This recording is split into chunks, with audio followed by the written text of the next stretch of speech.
My name is Nurse Eukaria. I'm here today to teach us on how to prevent falls at home.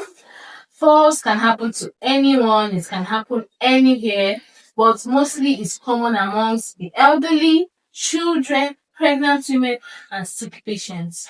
So today we're talking about at home, how to prevent it at home.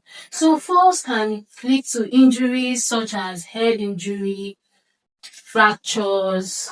Also, depending on the extent of the injury, it can lead to disabilities. So, number one, on how to prevent falls at home. We say keep the floors safe. When I mean keeping the floors safe, I mean once there's a spill of water, once there's juice, anything liquid at all on the floor, we try to clean immediately to prevent children, elderly, anyone walking towards that way, slipping and falling. So number two, try to wear non-slip footwears. Try to wear non-slip footwears at home. When I mean non-slip footwears, I mean any footwear that is tooted beneath. Any footwear that is tooted beneath, not smooth footwears. There are footwears that you buy and they are very smooth beneath. Do not buy those type of slippers. They increase the risk of falling. But when you wear non-slip footwears, it increases the friction or the tension between you and the floor. So even if there is a risk of falling, you are sure that the tension or the friction of this footwear would allow you grab hold before you get to the floor. So number two, we have improving lighting in the rooms.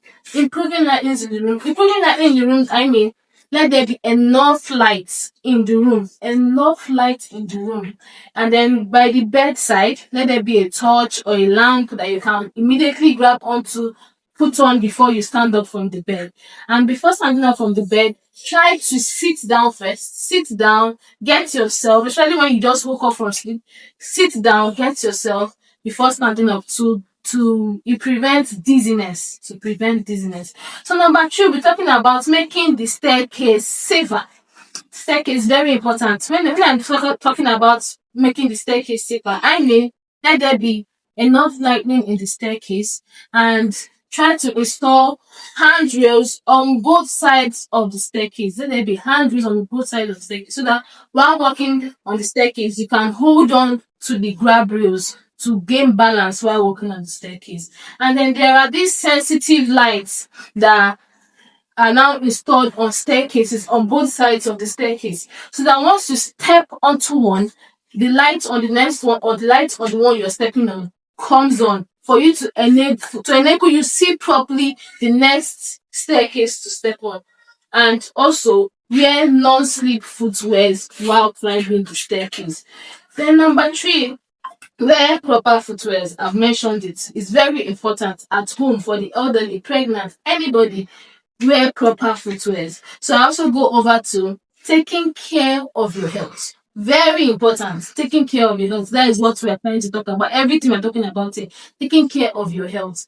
Then now your eyesight, which is what you're actually going to use to see. So try to visit the doctors regularly, even if you're feeling that something is wrong with your eyes or something is not wrong with your eyes. Visit the doctors, and if the doctor confirms that there is an issue with your eyesight and you're being given medications or glasses, adhere to those things. Adhere to your medications. Take your medications at the right time regularly. Do not skip your medications. It also helps increase your health and reduces the risk of falling at home. And also, do exercises regularly. Exercise regularly. Exercise is very important in our daily life. Is important. So when you exercise regularly, it helps you be fit. You are fit, and if there is a risk of falling down, you have stamina. You have stamina to withstand the fall. So I'm moving over to protecting children at home. Children are very sensitive. They are fragile. So once children are playing in the home, try to keep a watchful eye on the children. Always watch over your children at home while they are playing, because children can be so mischievous. So when they are playing, they might be playing with objects, they might be playing with toys, and they will litter it all over the house. So when it's littered over the house and they are trying to run, they can slip over those toys. They can be jumping from one chair to another. Please keep a watchful eye on children while they play. And then for infants and children who are not yet so aware of their environment, once they are sleeping on the bed, please let there be a barrier between them and where they can fall from. When I mean a barrier, I mean that when a child is sleeping on the bed, let's say in the middle of the bed, let there be something that is blocking the child from maybe when the child is turning, so that the child won't slip over and fall. So that's that for children. Then I'm going to go over to bedroom safety. Bedroom safety. Bedroom safety. Here we're going to talk about the foot mats, non-slip foot mats for bedrooms that have bathtubs. Not slip foot mats. At the foot of the bath